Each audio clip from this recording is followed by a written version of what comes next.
Hi friends, అందరికీ welcome to my ఇంటి blogs. Friends, ఈరోజు అయితే మా వరలక్ష్మి బల్గంపేట వెళ్దామన్నది.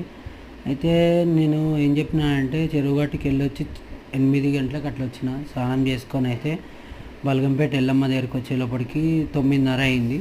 ఇక మా వరలక్ష్మి ఆనందం అట్లిట్లా లేదు, ఫుల్ అంటే ఫుల్ ఆనందం ఉంది. ఈ గుడి మొత్తం కంప్లీట్గా అయితే కలర్ అయితే స్టార్ట్ అయింది, ఆల్మోస్ట్ కలర్ అయితే అయిపోతుంది. ఎందుకంటే 1వ తారీఖు అమ్మవారి లగ్గం అంటే పెళ్ళి కదా. ఇంకా మేము లోపలైతే కొద్దిగా వీడియో అయితే తీసినాం. మా వరలక్ష్మి ఉండి అట్లా తీస్తారా వీడియో, తిడతారేమో అంటే అందరు తీసినాం మనం ఏం తీయద్దు అనుకుంటూ కొద్దిగా అయితే తీసిన.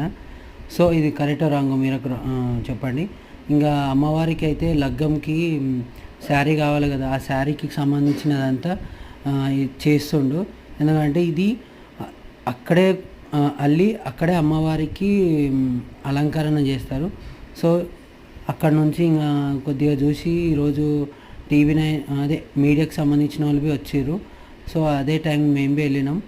ఇంకా అక్కడక్కడ అమ్మవారిని లక్ష్మీదేవతని కొద్దిగా అయితే ప్రసాదం దొరికింది. ఎంతున్నా అమ్మ దయ ఉండాలి.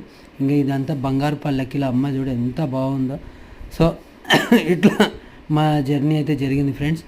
ఇది ఏంటంటే ప్లేసు ఒడిబియ్యంకి సంబంధించిన ప్లేస్ అంతా అది. ఇంకా నేనైతే వెళ్ళి ప్రసాదం తీసుకొని వడ అయితే అడిగినాను, వడ అయితే లేదన్నారు. ఇక 2 పులిహోర 1 లడ్డు తీసుకొని ప్రసాదం తినేసి బయటికైతే వచ్చేసినాం. సో మా వీడియో నచ్చితే like, share, subscribe. Thanks for watching. Bye friends.